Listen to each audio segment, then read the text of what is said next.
Well, folks, we're wandering around the show here.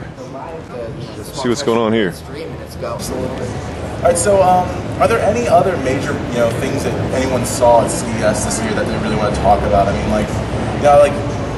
everyone's doing that push for 3D, and we all just said that we are want to bash our head on the table to 3D.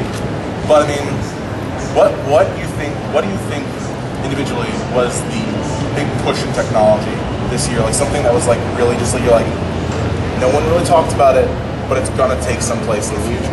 Well, I was gonna just say I wrote an article about it yesterday, talking to Mats Norin from Ericsson wireless modules. 2 years ago, he told me that the big technology this year or last year, whatever, was going to be e-readers with 3G technology, and he knew because he was selling all the wireless modules. And sure enough, there were tons of them. Halfway through this year, before CES, he was like, "Yeah, I think that the big thing is going to be wireless point-and-shoot cameras." And he just sort of, I'm not very good at Swedish, but whatever. You get the idea. Accent. Besides the etymology of the words you're saying. Yes. Okay. What were you saying? So we're not seeing it right now, but developing is, Ericsson released this Etymology really of the words you're saying. I'll have to look that one up. HSPA 702 wireless chip that is going to be embedded in point-and-shoot cameras. My prediction is that.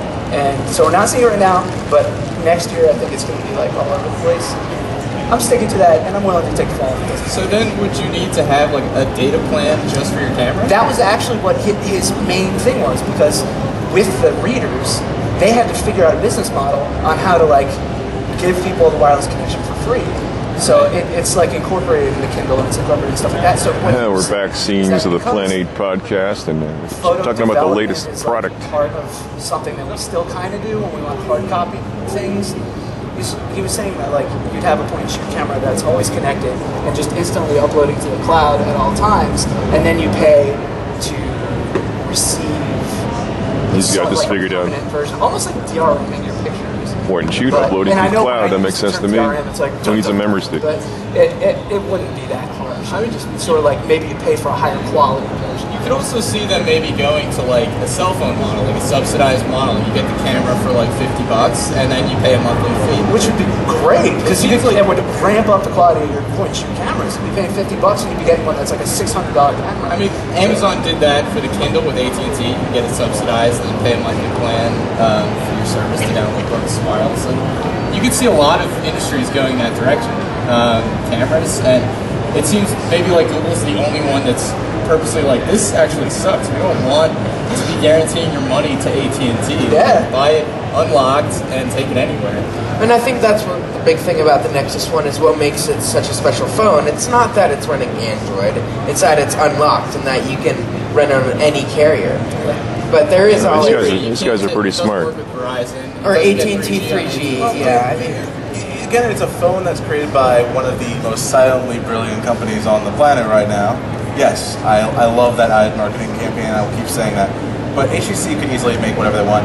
But going back to the idea of the subsidized camera idea, I mean, you're gonna have these ebook readers that are all the Nook, the handspring. Folks, we finally found some smart kids. Didn't know they still existed. You know what? I love that thing too. But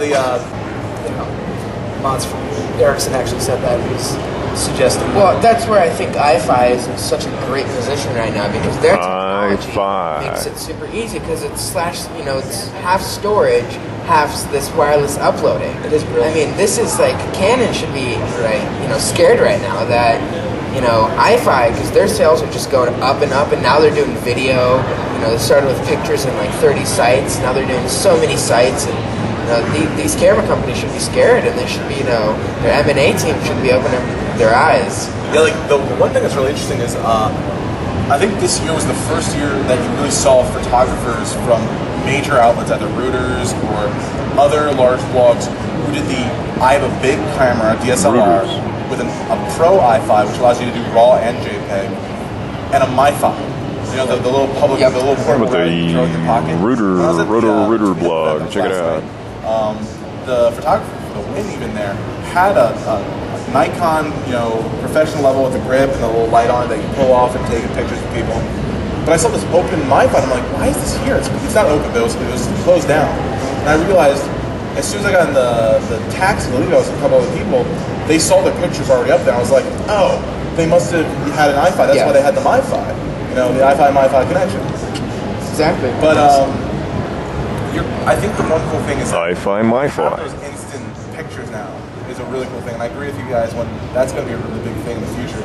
And just like imagine with those videos, those instant posts, there's a big ramification to that when it comes to either politics or other other individual rights. I mean, you can't block it if it's already up there. So. There are no boundaries to the amount of when information is at risk. When you have instant connection to the cloud, I mean, and I know cloud is a stupid buzzword and whatever. But if you're in IT, you knew the cloud for a long It's time. not a buzzword. But I mean, and it's a digestible term that people understand. It's the network. And when it's there, you are really guaranteeing that information that's precious can at the very least, be backed up instantly. Now, I think going from still pictures and the consumers making them, one issue that you see is you see a lot less of support for. I got the view of it of Blu-ray here at CES this year. Everyone is pushing for those integrated widgets in their television sets. And then we can say that we It's have actually the high most quality. interesting, Let's step it up to 3D. talk And that's I've why I seen think, all week here at this the whole show. 3D stuff is a mess.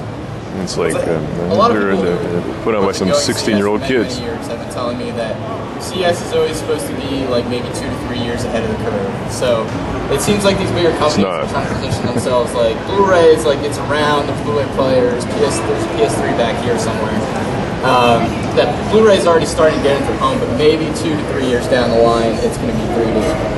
I don't actually believe that's going to be the case. I think it's a gimmick, but I'm saying 5 years is when I actually think that 3D TVs are actually going to come to consumer market. Because I mean, this is the consumer electronic show.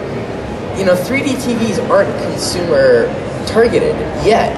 I think it's just going to take a while for them to get into our households and to finally, get regular people to understand what you have to use 3D and what it's. I mean, it'll be great for football and baseball and sports.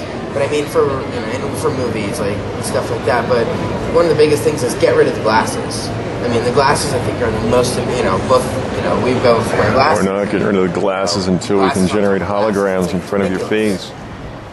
Well, I think the one thing that's funny is that the company Real 3D actually is trying to do a partnership with other glass manufacturers like Ray-Ban to get where you can purchase your 3D glasses that you'll use for 3D movies from professional glass manufacturers. Imagine walking around and I see you getting. It's like whoa! It's like those seen on TV thing. It's HD glasses. Yeah. I was thinking of the gang member guy from Biff's gang and Back to the Future, where he just walked around with 3D glasses on all the time. Like, yeah, you punk! I got 3D glasses on. It's like I hate manure. Because it's getting easier to use doesn't mean it's necessarily getting dumber. Because the thing you're talking about, the Intel netbook-based App Store. If you use Linux operating systems, you have. Let's see. Speaking of cars, the Ford Saga. Oh yeah. Yeah, that was. I mean, I saw that on Tuesday. And I was blown away. Excellent. I said excellent segue. But do you think that sort of thing it has appeal to the consumers at large? Like we were talking about things that are too expensive. Is this something that's going to add a huge amount of Well, we're talking about when you buy a car, you have to pay out the whatever for air conditioning and for for this everything. is the good part. Sync is free. It comes with the car. There are no costs besides the car. Yeah, but still, that's car. And for someone like me who's just getting getting my license, and taking the test in 2 weeks. Congratulations. 2 weeks, really? Yeah, 2 weeks. Wow, he's just getting his license. So I'm kind of starting to look at cars and what do I like? And after seeing this Ford, the Fiesta looks like an amazing car. And I think tracks in parallel parking. You saw it first, folks. Some smart kids. They actually still exist. CES 2010. And let's head over here and see what's going on.